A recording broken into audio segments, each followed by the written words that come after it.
Okay, so morning everyone, thank you for joining us. So this is our third Elevate session now. So we'd love some feedback at the end on how you found it, topics you want going forwards. But in terms of today, just a little bit from me really around why we picked this topic and why it matters. So I've got some stats, numbers and numbers, but data basically suggests that women tend to undersell their work. And I don't think that'll come as a surprise to anybody on this call, but on average, women would tend to rate their performances 33% lower than their equally performing male colleagues. Female managers are also more likely to lack self-belief, to be self-depreciating, and actually to focus on citing where they don't have skills rather than highlighting where they do. And there was a gender study conducted at Stanford University where female participants talked about the fact that actually they recognise the importance of visibility, but intentionally chose invisibility. And the kind of reasons behind that were around avoiding backlash, so they'd had attempts at self-promotion that were viewed negatively, or not feeling authentic when using self-promotion techniques, and also just sometimes staying out of the limelight, allowing a better personal kind of work-life balance. So hopefully everybody's had a chance to watch the video, so I just wanted to share a couple of my takeouts from it. And I think the first one for me was really the point around getting comfortable with recognizing your own achievements and your own abilities first before you kind of get into the self-promotion side of things. So a couple of things that kind of I thought around were just spending a bit of time at the end of every day reflecting on things that have gone well during that day and the role you played in making them go well. And also just keeping a log of your achievements every week. So if you can, with some evidence and impacts around them, and this is a really simple one, but just read them at least once a month. Go and remind yourself what you've achieved and what you're really great at. Or if you're having a bad day, also something to go back to. First up, I think, is also starting to share some of those accomplishments with your manager. So use that log to prepare for your one-to-ones and kind of just share some of the things over that month that you feel you've done really well and get some feedback. And then starting to sort of share your accomplishments with others. So start with your own team, and you could maybe ask your line manager to allocate a section of your team meeting for everyone to be able to do that. So it's not just kind of you. And I think the thing for me that's so important is around building relationships. So we've got to support each other. We've got to hold each other and raise each other up. So, this week, you just share somebody else's contribution to a project with their manager, or thank them in a meeting, or if you've got a recognition scheme in your org, just do a bit of a shout out. We've got a great scheme of kind of peer recognition in the moment. And I think it's looking for those opportunities to help and support each other as well as promote ourselves. So I think on that point, we are handing over to Max to talk to us about her journey. Thanks, Jen. Hello, everybody. There's a lot of familiar names, so hello to those of you that have been with us before. For anybody that doesn't know me or hasn't been on the forums before, I'm Maxine Cornelius. I am National Sales Director for the City Plumbing PTS business. And just to give you some view of what does that mean, I look after all of the sales teams now. I look after the estimating structures, look after bid management teams, and I look after customer services internally as well. So it's a big business. We're around about a £1.4 billion turnover, and I guess my teams collectively are responsible for about £550 million worth of that business. But a large amount of people within the structure. I guess I probably have around circa 150 people now within the teams I directly influence. Try and use that word and not control. I hate the word control. So that's what I do. That's what it says on the tin. So that's got to the end of the career story. But I guess back to the, well, not the end, let's hope, but back to the beginning. I actually joined a company called Twyford Bathrooms. Many of you all know it. It's now Geberit, actually part of Geberit, but back then it was Twyford Bathrooms. In 1994, I was very young, a child, still at school, obviously. I wasn't, but there you are. The year makes me want to say that. So I applied for a job as an area sales manager. These days we'd call it senior account manager, which is effectively a salesperson with the territory. I actually am not sure to this day why I applied for that role. I'd had a few kind of telesales, kind of just getting out there career-wise, putting my feet out, and actually was a pretty decent salesperson, I'd like to say. So I applied for this role, and little did I know that this business actually had no female salespeople out on the road at that time. But I applied, I got an interview. Somehow I got through that interview and got through a second stage interview and was offered the role.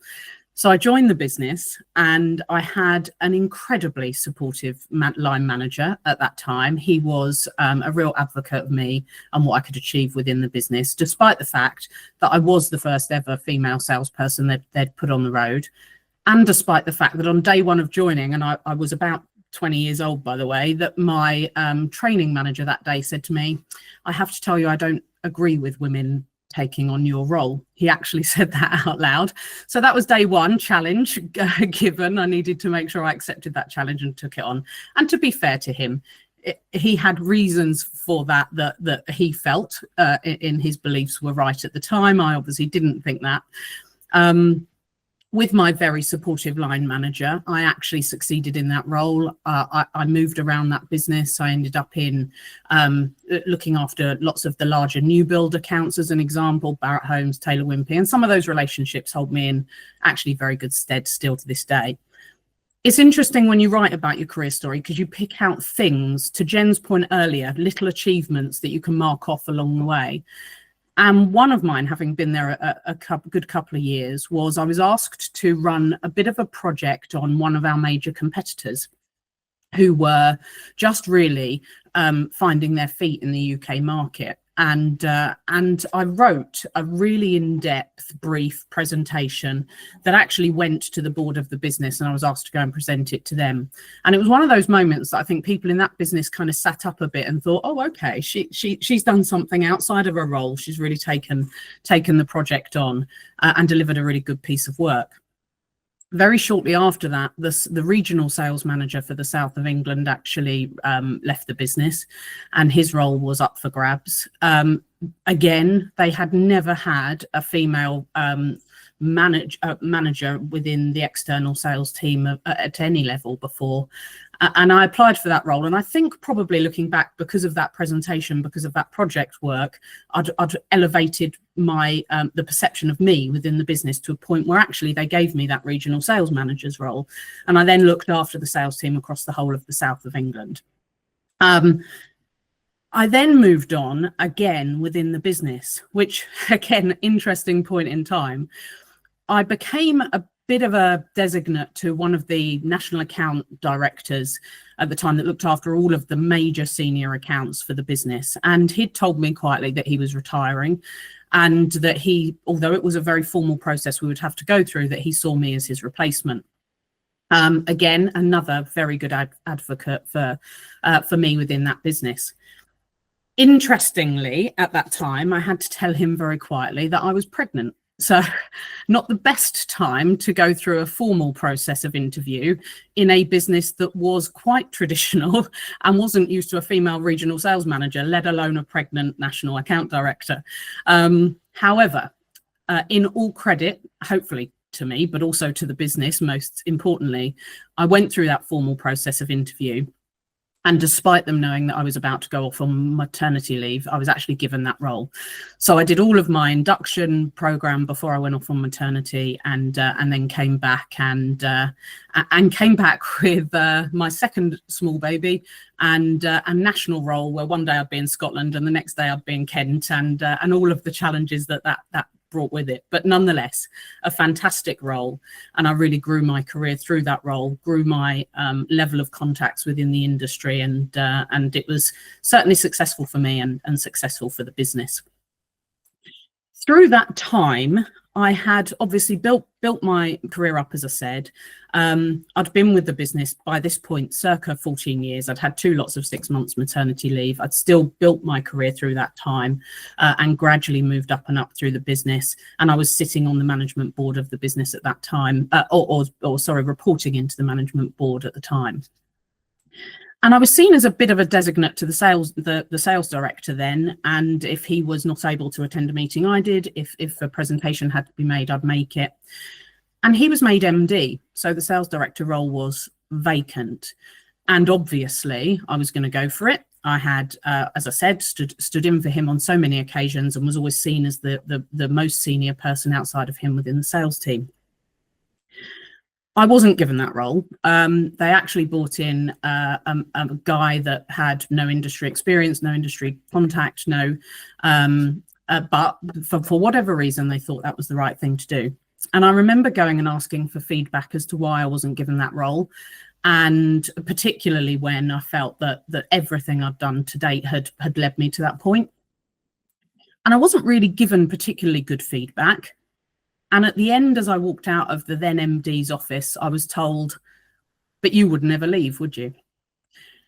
And at that point, I thought, now I have absolutely no choice but to leave, because I was not given that role when I believed I deserved it for whatever reason, but mostly probably because they thought I wasn't going anywhere anyway. I was always just going to do what they needed me to do. And actually, that wasn't right for me, and it wasn't right for my career. And so I took the decision that day, actually, that I would leave. So by coincidence, my biggest customer at that time, PTS Plumbing Trade Supplies, were looking for a head of new build, which was in the business a director's role. And I went and spoke to them about it, and I took that role and I handed in my notice. I'm glad to say that despite the fact that we had some incredibly challenging conversations, the person that was the MD of Twyford Bathrooms at that time is still within the industry, and we are still what I would hope to call industry friends. But we definitely had some debates at the time about what had happened. So I moved into the PTS business and ran the new build sales structure. Within the first year of me being there, my boss was made MD of another business unit, and so the national sales director's role at PTS was available. Every single person, all of which were your archetypal kind of middle-aged male sales professionals within my team, every single one of them applied for the role. And I thought, you know what, I need to apply for this role as well. I think that I can do this. So I put myself forward. And I was interviewed for it by the MD of the business. And I remember going into the presentation and thinking, I need to obviously talk through my achievements and what I can bring to this role, but I need to stand out from the crowd. And I actually went into that presentation, and my last slide was, if you want what you've always had, don't give me this job. If you are prepared to look at this role in a different way and to have different experiences brought forward into this role, then give me the opportunity to show what I can do. Little did I know at that time, that is what got me a second interview for that role and put in front of the chief exec of what was then the BSS group. I was incredibly nervous that day. I went to BSS Group's head office in Leicester to see the chief exec of the whole group, which was unusual. And I looked out of my window the day before I went, and it was snowing. And I thought, oh, goodness, I'm not going to get there. I'm not going to get to this interview. What am I going to do? So I thought, right, I'll get in the car tonight. I'll drive to Leicester. I'll make sure I'm there. The next morning, the MD rings me, a bit nervous, thinking nobody's going to turn up, and says, Max, it's snowing outside. Are you able to get here from Kent? And I said, I'm already here. The other thing I didn't know at that time is the only other person that was second interviewed was a current MD of that one of those businesses. And he had phoned in and said, can't get there. It's snowing. So I think two differentials. One, I've told them, if you want something different, choose me. I'll bring something different to this role. And two, I had made myself get to the position where I could actually sit down and have the conversation and hadn't left anything to chance. So cut to the chase, got that role. And I remember Jen talking about it in her career story on a previous session about imposter syndrome. That was probably the biggest time I'd ever felt that. I was all of a sudden responsible for a large turnover with all of my male colleagues that had gone for this role. I was the only female, and I'd only been in the business 12 months. And I think the average probably amount of time the other guys had been in the team would be like something like 10 years. So I was like, why have they given me this role? Can I do this role? And of course, I pushed through that, got through that, but I had all of those feelings, and they were true and they were real. I ran all of those sales teams, and then a different MD came into the business and actually asked me if I would go and write a paper about emerging technologies and how we would develop our energy efficiency business. Now, nowadays, that's not unusual, but this was a long time ago. And so I stepped right out of my comfort zone. I wrote a paper about how to set up a division within our business around renewable technologies. And I was given the opportunity to set up that division. Probably one of the things I'm actually really quite proud of is the energy efficiency business that we have today is still structured mainly around what I wrote. We have designers in-house, we have a sales team specifically looking at different technologies. And I built that team from nothing, stepped completely away from my old role in the traditional kind of P&H business, if you like. And within a very short space of time, we grew that business to be about £30 million turnover on its own. Those were the days of PV tariffs, and it was probably a bit easier to sell PV back then. But we built that business in a really short space of time. I was then asked to go and run a specific project called Eco. I did. We set that team up from scratch too, and actually made a significant amount of money for the business over a 2-year period running that scheme. And when that scheme came to an end, I was a little bit like, where do I go from here? And the chief exec at the time said, look, you've performed for me. You've set up the energy efficiency business. You've now run Eco. Trust me moment. Come and work for me as program management director and run this program I've got to reshape the city plumbing and PTS businesses into 2. So I went and did that, and I ran the project for him. And interestingly, at the end of that, he offered me the ops director's role, completely different to sales in every way, shape or form, running the operations of the business, looking after the branch structures, etc. At that time, the chief exec brought in an MD. I'd signed my ops director contract. Really excited about such a change in career, and also felt that was my final step to becoming MD myself, because it would have given me that broad set of experience. Long story short, the new MD came in and brought an ops director with him.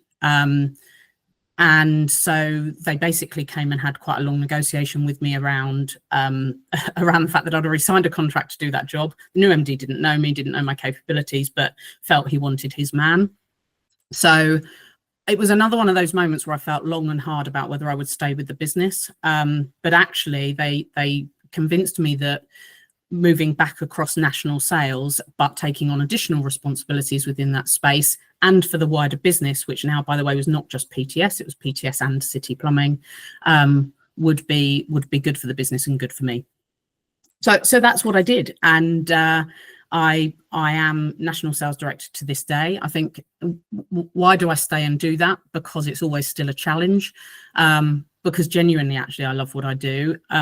People make a difference, and people in the business are great people. I have had some fantastic advocates and mentors in that time, and I've had some people that have not taken those chances on me and my career and what I could do. And I think as a result of that, I've had some real highs and lows, as I'm sure we all have.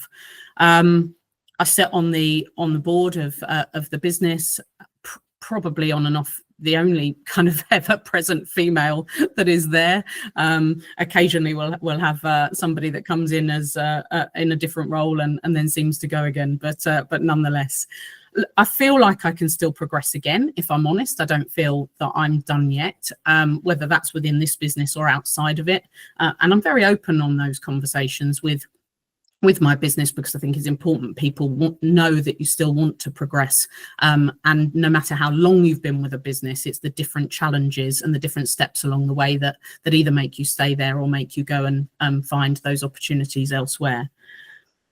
That kind of brings you up to speed on where I'm at today. I've had some real good times through my career to date. As I've said, I've had some great mentors, some great advocates. I feel like I haven't not been able to achieve. And that's, as I've said, despite having 2 children along the way who are grown up now, There's also been some bads. I still feel like I have to overprove myself compared to all of my colleagues. You notice the little things. So I'm a national sales director. My colleagues are all MDs of something. And I reflected on that when I was thinking about this, thinking, does that matter? And I thought, well, then why are the people that run teams with smaller sales teams and smaller revenue targets than me, and MD of energy efficiency, and MD of showrooms, and MD of non-res, and I run a much bigger structure, and I'm happy to be national sales director. I don't know if that matters, but it's interesting that it does matter to my colleagues. I still always question myself. I've recently been put forward for different industry things and different industry awards, and I think, are they putting me forward for that because I'm the token female on the board, or because they actually really believe I've achieved all that stuff and pushed on? And I hope I convince myself and them that it's because of achievement, but I do question it, and I'd be lying if I said I didn't. And maybe those things are reflective of this session that we're having, which is that actually an inherent slight lack of confidence of me and my position within the business? And do I actually need to think about that? Because actually I have had so far today a great career and really continue to push. And my last two comments are, I think I have grown up in this industry thinking I've had to be one of the lads. I'd really, really, really hope that people that work in my teams now bring themselves to work and don't feel like that.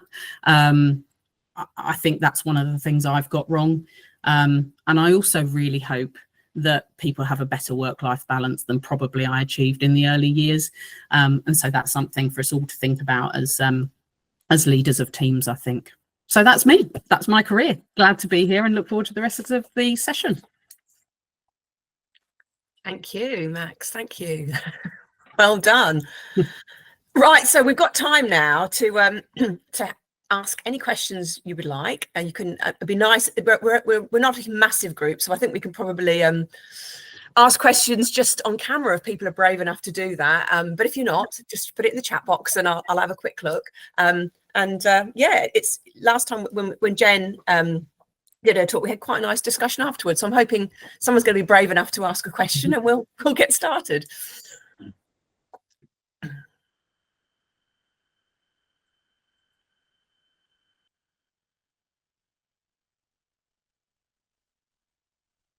This is where my extroversion tendency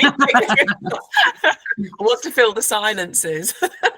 Can be a question, can be a comment, can be like all, I've experienced the same. What do we think? Hi, Max. I've got probably a comment more than a question, but it's an appreciation, because we work in the same business. We do. And I can really relate to what you're saying about the business, about being one of the boys. And I've never felt like I had to be one of the boys, but I am quite an individual female. I don't match other women anyway, even other human beings. I don't know why I'm being a bit different. Mm-hmm. And I have noticed that in our business. And I was wondering if you think it is changeable, because our entertainment, because of the industry we're in, you're taking people to football, you take people out drinking. And I kind of think I'd love somebody to go, oh, we're going to the theatre. Not that I like the theatre, but some people might. And I always think people in our customers that must be ladies, maybe they don't want to go to football, maybe they do. And I wonder if you've got if you've ever thought about, because it must be so hard on the old boys club to say you don't want to bring your agenda in, but for a wider thing, would it be a good idea to see if we can start trying to involve our customers and see if they can get women that are interested in being entertained, not in a normal masculine fashion? Yeah, look, I think it's a really good point. It's and I think there are small changes happening. So as an example, we used to invite all of our suppliers once a year as a thank you and as a presentation of our business to a suppliers golf day. And actually a couple of years ago we said, do you know what? Not everybody and every supplier might play golf. It doesn't matter if you're male or female. You just might not want to play golf. So why do we centre everything around the supplier? So actually, in the last couple of years, we've had a supplier conference. We've invited them in, presented us and our business in a very different way, and then had an evening of awards and entertainment, which felt more appropriate, more professional, and pointing in the right direction.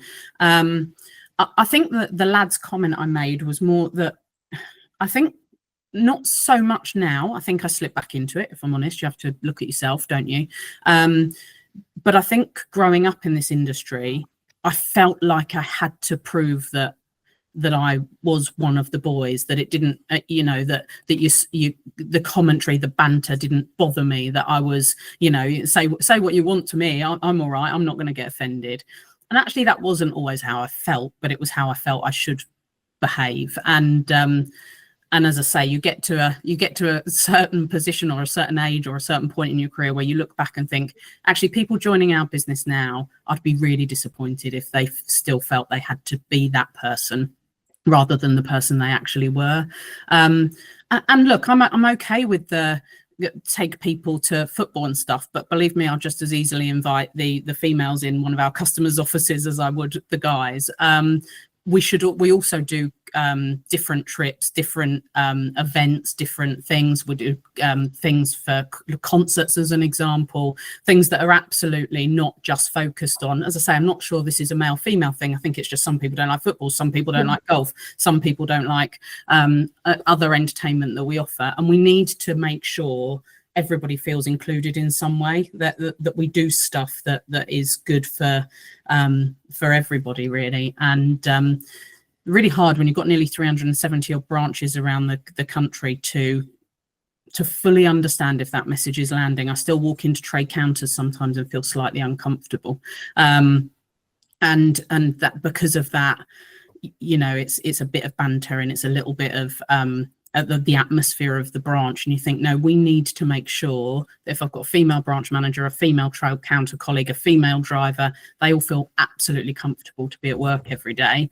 and don't have that laddish mentality about it, which in a business of ours can be a challenge. But I think we're making good progress. I genuinely think that things are changing. Excellent. That's good. Good to know. Thank you very much. Anyone else?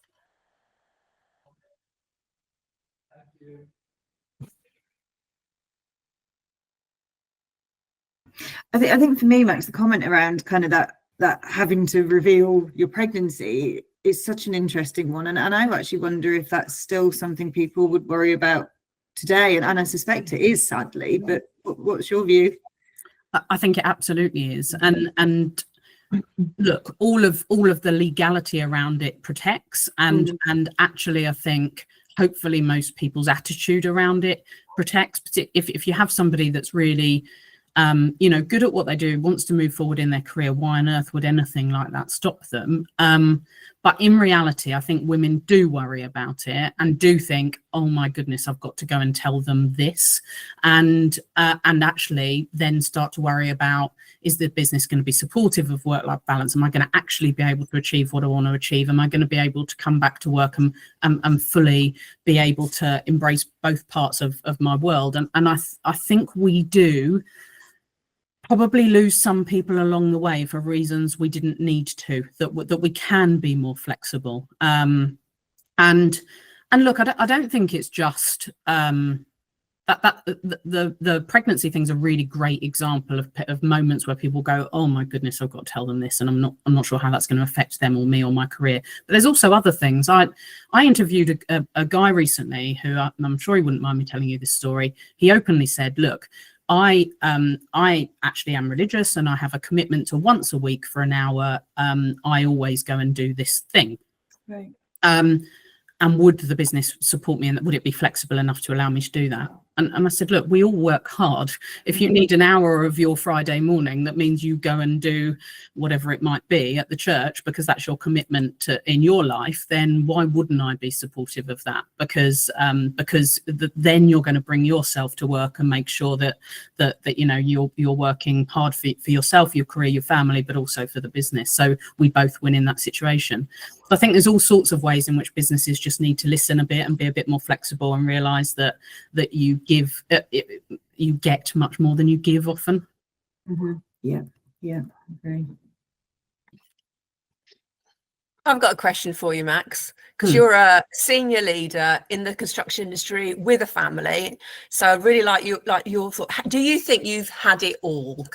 There's this quote, women, they can't have it all. Do you think you've had it all? I think Does anybody? I think there's compromises all the time in everything, isn't there? Yeah. I think, look, I have 2 children, and I have 2 stepchildren, so I have 4 of them now. It's getting bigger rather than smaller.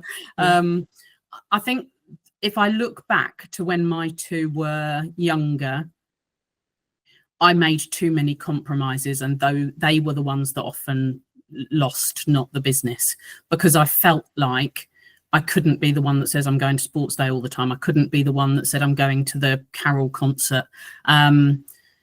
Interestingly, I'm not sure my male colleagues had as much of a problem with it. I think they probably did go to the bloody carol concert, and I was the idiot that felt I couldn't say it. So I think there was always lots of compromises along the way.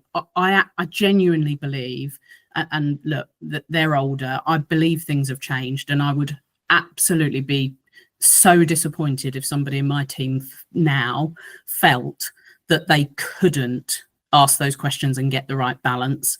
I feel like I've got to a better place with it, Anthea. I feel like now you can at least have a better balance. I don't know whether you can always have it all, but I think you can have a better balance now.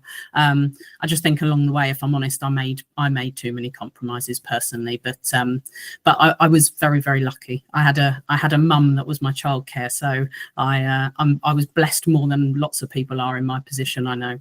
Yeah, great. And it's good to hear that you think it's changed, because I'd like to think it is changing, and it has changed. And actually, you see today a lot more men talking about having to leave early to collect their kids from school or go to the. Absolutely. And that's great, and that's what you want, isn't it? You want anyone who's a parent to be able to feel they can do that.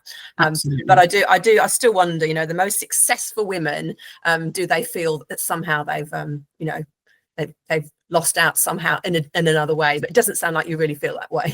I don't feel like lost out would be too strong. Completely knackered a lot of the time, absolutely. But yeah, no, I don't feel lost out. I feel too many compromises, and I definitely missed some stuff along the way I shouldn't have missed. But actually, we're all here still standing in a happy, smiley family as a result. So I think somehow we got there. Brilliant. Any other comments and questions?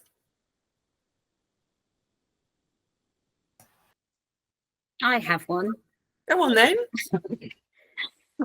It was just, you talked about imposter syndrome, and I think everybody on here will relate with that this morning at one time or another. And I just wondered, Maxine, how did you overcome that and the self-doubts that I guess that kind of comes with that? Yeah, it's interesting. That point in my career, I really did feel that. I felt like, as I said when I was talking, I stepped back into a team I'd been part of for a really quite a short space of time, full of lots more experience and years of service, all of which had applied for the role that I was then given, and then had to step in and manage all of those people. And that was a team that had to deliver some pretty strong results. And I really, really doubted myself at that stage. Like, well, almost, why did they pick me now? I've actually got to go and do it. And actually, do you know what? I think I did probably what I always do, which is just get my head down and think, you can do this, and you just take each day at a time, and you make sure you tick off your successes and think, right, I've got through this day today, and we've achieved this, and I know that the guys are coming with me now on this journey, and when you felt like you've got the team behind you, and that wasn't an immediate day one thing, that was over time, bit by bit, they obviously started to think, look, she's in that position for a reason, and then they'd start to say things like, well, I'm glad you're going in to do that, Max, or I'm glad you're doing that presentation, or could you come with me to see this customer? Bit by bit, you felt they were with you, and you felt like you were winning. And I think I just had to take each day as it came at that time, until I got myself to a point where I think genuinely I probably stopped thinking about it, because it was just what I did. And then you're worrying about the next challenge and what you've got to go and do next. So yeah, it was a real thing for me at that time, but day by day, bit by bit, success by success, challenge by challenge, I think you forget about it. Hi, Sarah. Hello. This is a random one, but we're actually going to talk to you about it. But this is something that's probably come up at the right time. So me and my partner have got his first letter through for our IVF appointment. Okay, fantastic. Well, good luck. We're trying for a family. However, It's more advice really, because I'm comfortable in having that conversation with you. So that Sarah works in our sales team, by the way, everybody. She's yes, hello, sorry. So I was gonna have that discussion with you anyway, because I think it's important that you know that. However, Viviana, my partner, she's really scared to have the conversation with her boss. And I'm just wondering, have you got any advice on how she could tackle that? So have I got any advice on how to tackle that? I think all you can ever do is, within the bounds of your own comfort levels, is be as open and honest as you can possibly be. You have to always remember that you do have the law behind you on your side, and that actually, you know, there are things in place to make sure that this can't go wrong for you. And I know that's really easy to say, and really it kind of almost feels a little bit too tick boxy, because it's about feelings, isn't it? And how do I feel when I walk in that room? I don't think anybody can wave a magic wand and give your partner her confidence to go and have that conversation. But what I think I would say is just go in, sit down, try and be as open and as honest as you can possibly be, and say, you know, this is how I see this playing through. I just want you to be aware of what I'm going through personally as an individual at this stage, and hope that that you appreciate that doesn't affect my day job, but I am in this place. Mentally, I am in this place physically. This is what it's going to mean to me, and I wanted to make sure I was open with you about that. And I think people find it hard not to be human in that situation when you're sitting down and actually being very open and honest with them. So yeah, I just encourage her to do that, Sarah, if I'm honest. Perfect. Yeah, because I think she's got a fear that they're gonna like say, "Oh, we're not interested in you anymore." I'm like, they won't do that. Like it's not like that. And yeah. It goes back to being confident about your own abilities as well, though, doesn't it? She's obviously in her role for a reason, and remind her that she's that she's obviously doing a good job, and that they will want her to continue doing that good job for the business, I'm sure. Perfect. Thank you very much. Great questions. Oh, someone else, Laura. Yeah, hi, Laura. Hi there. Hi, Laura. Hi, everybody. This is the first time being here. Maxine, I work for Geberit. Hello. Twyford. I work for Keith Ridding on the Northern sales team. I don't have a question specifically, but I just would like to say what privilege it is to be here with this group of women who are all professionals working absolutely in a man's world. Most of us, you know, are full-time mums as well. And just thank you for allowing us a safe space to come here and ask these questions. And I just find it really, really empowering. I've felt that recently, that, you know, the kids have got sports days or certain things, and navigating it isn't always easy, but what a great place to be able to come to, share ideas and just, I suppose, offload it's not a burden, is it? But, you know, it's just fantastic, and what privilege it is to be here with all of these other women. Thank you. Superb. Thank you, Laura. That's Laura. Great feedback, and really good to hear your comments. Thanks. Okay, so thanks everybody, and thanks Max, thanks very much for that, and thanks for everybody for contributing to the conversation. I'm going to put the slides back on, and so I could just walk you through what we're going to be doing next.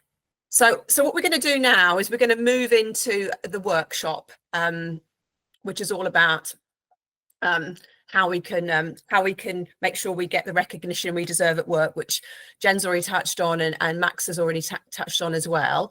I'm not going to play the video again, but I'm just going to remind people some of the key messages. And if you haven't seen the video, the link is in an email I sent to you earlier, so you can watch it again. And actually the slides, which you can have later on, has got the link to the video.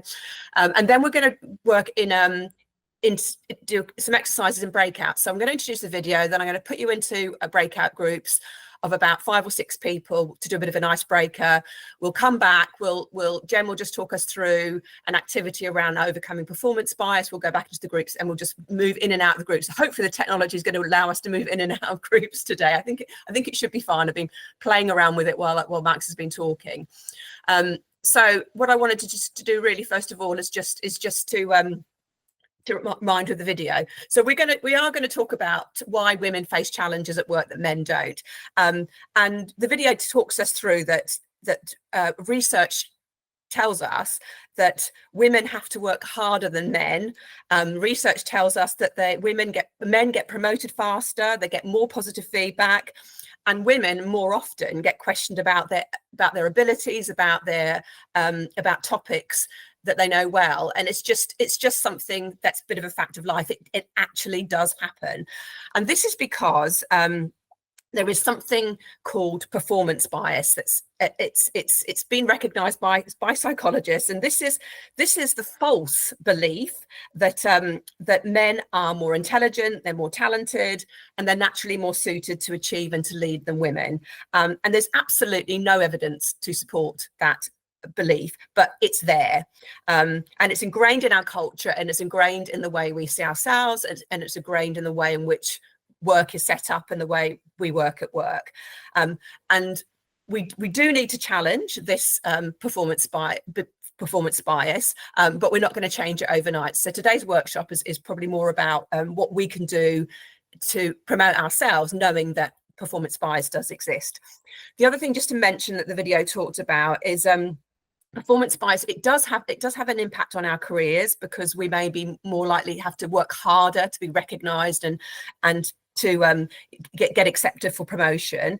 And apparently there's some research that says that women are 30% less likely to be hired for a role, even if they've got a very, very similar CV to a man.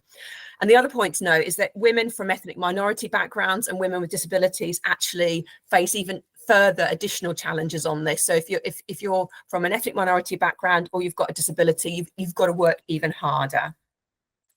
So as I said, we know the narrative has to change, and we're all working hard to change that narrative. But there are a few things that we can do to limit the impact of that performance bias on our careers, and without us having to work twice as hard at being good at our roles. And today we're going to look at some of those things. And we're going to start just with an icebreaker in groups, and then we're going to come back and look at some ways we can all work to reduce performance bias in our roles. Right, I think everybody's back now. Yeah, that probably wasn't long enough, was it? I was just thinking. I ended up in a conversation with one other person, and we took the whole 10 minutes. So I don't know how you all felt with having 4 or 5 in your group. So anyway, I hope that was a good bit of an icebreaker, and you'll have more time to talk in your groups in a minute. Okay, Jen, are you there? I am. Right, okay, so I'm going to hand over to you now, the next slide, to talk about some of the stuff around strategies to overcome performance bias, and then we're going to get back into groups again. Okay. So obviously this relates to the video that we've all watched, and I think we've talked a lot about this. I touched on at the start, Max talked a bit in her career story, and Anthony's obviously talked us through, but I think it's this idea of, you know, we've got to build our own confidence first, and we've got to believe in our own abilities before we start even trying to talk to other people about it. So reminding yourself that lacking confidence doesn't reflect your ability or otherwise, and actually that, you know, it is difficult. You know, I think Max talked about it around that kind of that you know, feeling like you've got to be okay with banter, you've got to be okay with the comments and all the rest of it. And actually, you know, there's these all day, every day, there's these sort of microaggressions as I mean, I work for American business, so it's quite an American term, but kind of the kind of low level sexist and discriminatory messaging that is in the background a lot of the time, I think, for a lot of us. And we'll go a bit off topic, but Anthea shared last night, I don't know who's seen the On the Tools thing, you know, women in lycra PPE, like, does that still happen? Seriously? I think then you start to think, you know, that sexualization is a lot of the time there in the background. So I think sometimes it's being kind to ourselves, that sometimes there's no surprise that we feel like this as well. And we talked about that kind of building evidence around your abilities, around your strengths, and like I said, for me, writing it down is really, really important. So you can go and refer back to it on a regular basis, or if you're just having a bad day. I think for those that don't feel confident in groups, however big or small, it's making sure you're really, really well prepared in advance. and that you're really confident about what you're saying and what you're talking about. And I think one of the things somebody talked about in the video, and it's sort of, this is a bit counterintuitive to me, because there's also this point that we feel like we have to prove ourselves, and so we have to have evidence. But actually, if that gives you confidence, have examples, have evidence, have data to back up what you're saying as well, and sort of be able to, if you do get challenged, to feel confident that you've got the information around you that you need. And yeah, I think this is really important. Don't let your insecurity hold you back. You know, I think Max mentioned it in hers, and I talked about this last time. You know, I had that when I went for this job. I thought, oh my God, am I qualified? Am I okay? Am I going to be able to do it? But actually, I'm going to give it a go. And I think it's, again, just sort of taking small steps, doing what you can, and building your way through. There's a question there that's just come up, Jen. I don't know if we want to look at that. So I'll read it from Maria. Given the political climate and change coming and working for an American business, are you concerned for any impact that this may have on you and women in the business? And what do you think that may be, if anything? Ooh. Great question. Yeah. So, honestly, I'm very concerned for women in America in general. I think, you know, horrendous what has happened, and on many levels. We are incredibly fortunate. Actually, Masco is a very forward-thinking business, very focused around DE&I, and actually they've made 3 CEO, or they call them president appointments over the last 18 months. All 3 have been women. So the head of our Delta business is female. She came from a HR background initially. Lindsay runs our Masco Canada business. She's come through the sales organisation, and then most recently me. And I have to say, actually, Jay, who's our group president, is enormously supportive and really positive. So yeah, so for us, no. But there's many organisations that I imagine people are feeling deeply uncomfortable right now, quite rightly so. Yeah. Okay. Shall we move on to the next slide? You're in full flow there. We've got 2 more slides on steps to overcome performance bias, and then Maria says thank you. Let's go through it. Yeah. Back to you, Jen. Again, this is sort of, you do, I think, have to build this confidence to be able to get to this point. But you know, if somebody is questioning your competence, right, it's about pushing back and you know, being strategic potentially. So you know, you don't have to answer the question. You can ask them more questions to clarify or help them to understand that what they're assuming is wrong. And again, as we did that last slide, you know, being really prepared ahead of time and having that evidence and having that data and having those examples ready to share them back. I think this one is really hard and takes time and practice. It links a little bit to kind of building that network as well. And having people that would jump in for you. And I think, you know, we do that a lot. I think in our organisation is sort of, if somebody looks like they're not kind of feeling comfortable to push back themselves, don't be afraid to jump in and do it for them. Yeah. Okay, and I'll move on to the next slide. And then proactive steps to make it more likely that your work gets recognised. So I think kind of agreeing around expectations is really important, and I don't think we do this enough. Actually, you know, you set objectives, you do all the rest of it, but actually, what does good look like? What does good look like on a daily basis? What does behavioural, kind of positive behavioural, positive behaviours look like? I think seeking feedback, you know, everyone sort of, I think quite often wait to be given feedback. There's nothing wrong with going and saying straight after a meeting, how did that go? Is there anything that you think I did really well? Is there anything that you think I could do better? And that's a really important point. Always lead with what did I do well? I think our natural thing is to go, what can I do better? And actually to start off with the positive, I think is really important as well. Looking for opportunities to share the impact of your work, and next to this, it can be really difficult, but you know, go suggest to your boss that in the team meeting.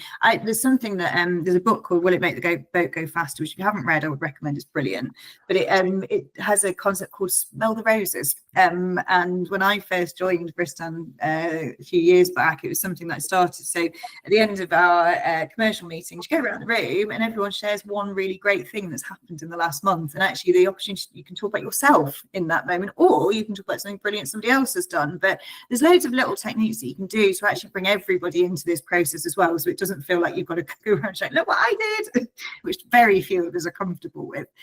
And then this one to me is really key, is building relationships with people who can advocate for you. You know, I think having said that, for me, it's absolutely critical that we support each other, we build each other up, and we promote each other. So it's not a bad thing to ask people to do that for you either.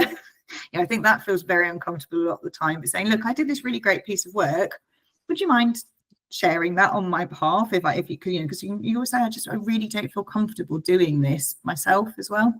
But that's around that sort of showing vulnerability as well. And I think that's what I love about this group. We're all really willing to talk openly, and it's how we build networks outside of this in our day-to-day work lives as well. Brilliant. One thing I would also just add there, that in terms of, you know, finding colleagues who can advocate for you, we all as women can do the same for other women as well, can't we? So we can look for opportunities to advocate, knowing that this thing called performance bias does exist. Yeah. We should be more conscious about how do we advocate for other women in our businesses who we see doing great stuff, because we know it's all about raising everybody else up as well. So it would be great if just each of you would just think about one action, big or small, that you'll do outside your comfort zone, or something new that you're just going to try the next 30 days. It's really good that we make these sessions action orientated. So you go away and you make a commitment. And if you sit and write that down, you're more likely to do it, or if you say it out loud. So if you want to put it in the chat, feel free, or if you just want to make your own note, please write it down. And it might be something that already came out of the conversations you've had, but it'd be really good if everybody here thinks, right, there's one thing I'm going to do. It could be to either to raise yourself up, or to raise somebody else up, or anything else that you think has made you think about that could help us address this phenomenon of performance bias that's there that exists out there. I think just to say thank you to everybody again. Like I said, this is the third one we've done, and they're just getting better and better actually. And I love how open everybody is to having the conversations, and how genuinely supportive everyone is. And you know, most of us don't know each other, and I think that's the power of getting women together actually, is that bit of it. Like even complete strangers kind of come into a room or into a virtual room and really want to support each other, and I love that.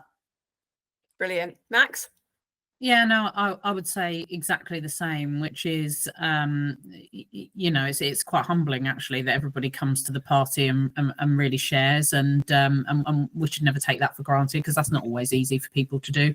But actually in this group, I hope people feel that that it's a safe space for people to do that. And actually what I've really enjoyed about this session and previous sessions is that I don't think it's mattered at what point in your career you are, or what size your team is, or if there's no team at all. Everybody is able to learn or pick something up from the type of discussions and activities we're having. And just lastly on that point, if people feel that's not the case, or people on the call or outside it have any suggestions or you know, anything else that they might want to see or get from this type of session, then please let us know, because it's not about us delivering a session, it's about everybody coming together in a forum that works for everybody. That's the point of it. So yeah, please do let us know if there's anything that either you're uncomfortable with, or that you'd like to see more of, or that you'd like to be seen done differently, or any ideas and suggestions. Thanks, Max. And just on a closing point, the next meeting we are planning to do a face-to-face session. So just jot this date down. I'm not going to send out a calendar invite because I'm going to do it differently, but we're looking to do it on the 12th of February. Jen's going to host us at the Bristown offices in Tamworth, a 10 till 3:30 type session, where we will hopefully have a lot of time to talk amongst ourselves in terms of learn from each other. Have some people come and talk to us about, I've got an external speaker, a lady called Sophie Turner, is going to come and run us a workshop. But also I would quite like us at that session to talk about what we want from Elevate for the rest of the year. I'd like us to have a bit of a conversation in groups and agree the agenda for the rest of the year together, rather than me, Max and Jen agree the agenda. So it's going to be 12th of February. I'm not going to send out a calendar invite, but I'll email everybody who's on my Elevate. I've got about 100 people on my list, and 20 are now on the call. So I'm going to email people, because to book your place, I need people to say, to talk to their managers and commit to coming, because what I don't want is a lot of people not showing on the day or people dropping out the last minute. So I'm going to ask people to go away and double check they can make it. And we're always going to have a few that drop out, but we can't fit 100 people in, but we've never had 100 people on a call, so I don't think we need to worry about that. But it'd be lovely to get, about 40 odd people together to meet face to face, to do some face to face workshops, and then to have a really good conversation about what we could do for the rest of the year when we go back to being virtual. So put that date in your diary and wait to get an email from me. Cool. And if anyone here is sitting thinking, I would love to get involved in helping to organise that day, please let me know. We're happy to have a few helpers to help us think about the agenda and how we organise it. So any questions or any final comments before we go? Because it's 11:59. Thanks, Maria. Yeah, brilliant. Okay, so thank you, everybody. I will be sharing the slides on the member resources section of the CIC website. So if you don't know how to access that, drop me a note and I'll tell you how to do that. And I will be sharing a recording of the bits that aren't you guys chatting in groups as well. So if you need access to that, just let me know. Otherwise, thank you very much for coming, and we will hopefully see you all soon. Thank you very much, everybody. Thanks, everyone.